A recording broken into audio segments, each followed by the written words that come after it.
Byzantine is a band that I formed in the summer of 2000.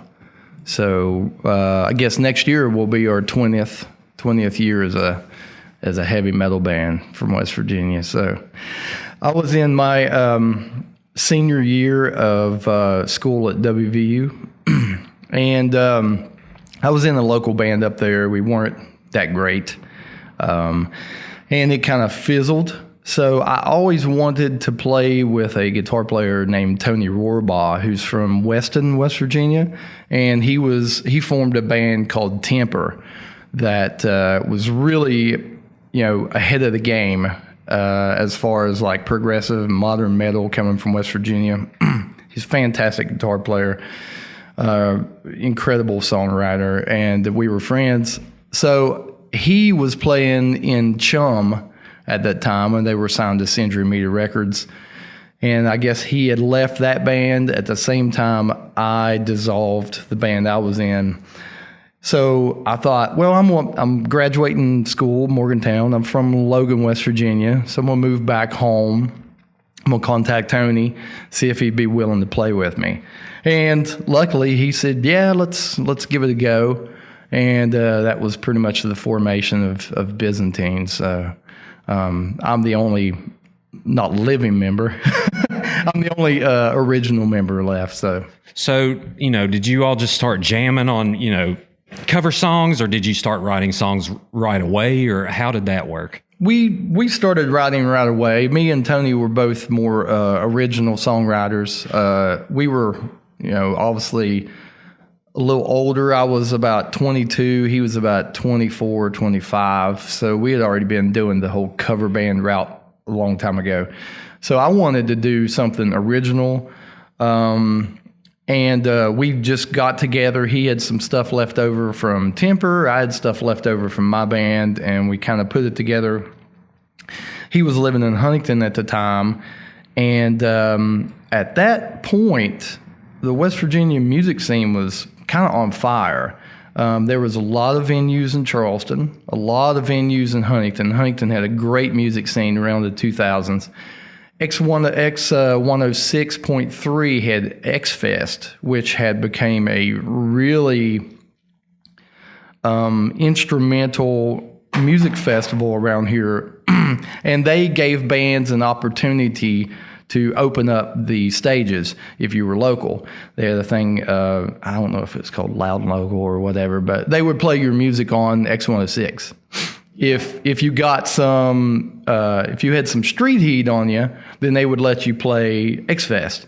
So that was my main goal. I was like, I want to play X-Fest. I want to play that big stage. Let's put some stuff together and get it on X106. We wrote like 4 songs. We didn't have a drummer, so it was just drum machine stuff. It was okay. It was definitely the beginnings of what Byzantine would become a little more straightforward. But we put it out there, and people really dug it. That was during MySpace time, so we had a MySpace, and X106 started playing it a lot. So we was able to play that first year we got together. We landed a gig at X-Fest, and I was like, "Oh man, this is awesome! This is mission accomplished." So we went down there and just sucked in front of everybody. Our drum machine skipped on stage. Like, started playing the song, skip. Oh man, we gotta find us a drummer. Did you keep playing the same riff, or did it just skip? Dude, I think our guitar player went over there and hit stop and started back over. So that's great. Nobody really knew, if we were starting another song or whatever. Sure. But we were able to play X-Fest 4 times through our, until the dissolve of 106, but so it was great. Yeah, I remember that because we was in a band and we got a song played on there. Yeah, and we was just freaking out. It was really cool to have in this area. So yeah, when you first started, how did you develop your voice? Because it's obviously one that sticks out in the metal genre. all of the bands that I can think of that I love have the singer with this specific sound to their voice, and they create their own kind of sound. How did you develop that? Well, I developed it mainly out of necessity more than want. I never really wanted to be the singer. I just ended up being a singer. It financially it helped because that was one less person we had to put in the van. One less ego to deal with. So when we first started, I was really bad. I was just developing my heavy gruffness. I couldn't sing at all. And with me having my kind of thick Southern accent, it was hard to mask that. So I basically listened to the guys that I thought had great voices, Chuck Billy from Testament, Phil Anselmo from Pantera, Michael Ackerfeld from Opeth. And then I loved Meshuggah, Jans Kidman. They were a Swedish band. Mm-hmm. So I would just emulate them just to try to cover up my accent.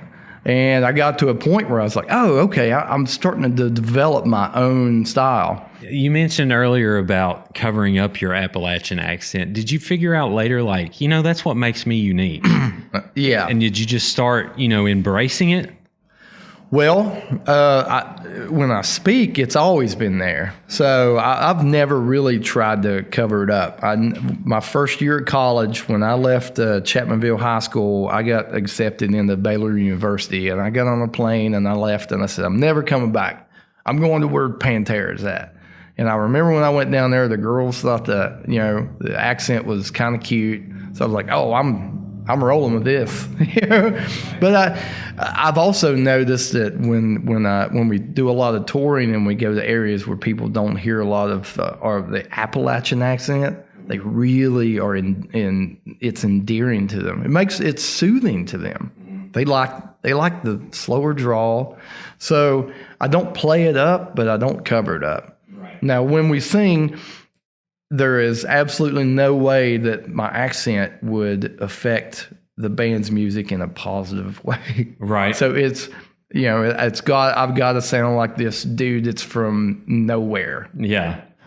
Someone that actually helped us kind of push the West Virginia flag out there on a larger scale was when we were touring with Lamb of God a lot. Randy, the singer of Lamb, he loved the idea of us pushing that because they really carry the Richmond flag really hard. A lot of times their set lists, their whole backdrop would be it'd have like Richmond, Virginia type stuff. Clutch always pushes the Maryland flag. So it's a few bands were out there doing it, but when we would play with the Lamb of God, Randy would always jump up on Hatfield and sing the West Virginia part. He loved it. And then when, people would see that, they'd be like, oh man, West Virginia's cool. Yeah. So that's awesome. Yeah. You go out and you break those stereotypes. People were always like, man, you got your teeth. I'm like, yeah, a lot of us do. It's a stereotype. That's always a fun conversation. You meet someone or you're out of state, like when we're doing video work, they'll kind of rub you. And I'm like, man, I'd never say that to you. I know. How do you do that? I know. They think it's okay because it's like, one, West Virginians are probably nice people. And two, they think that, stereotypes are typically true. Yeah.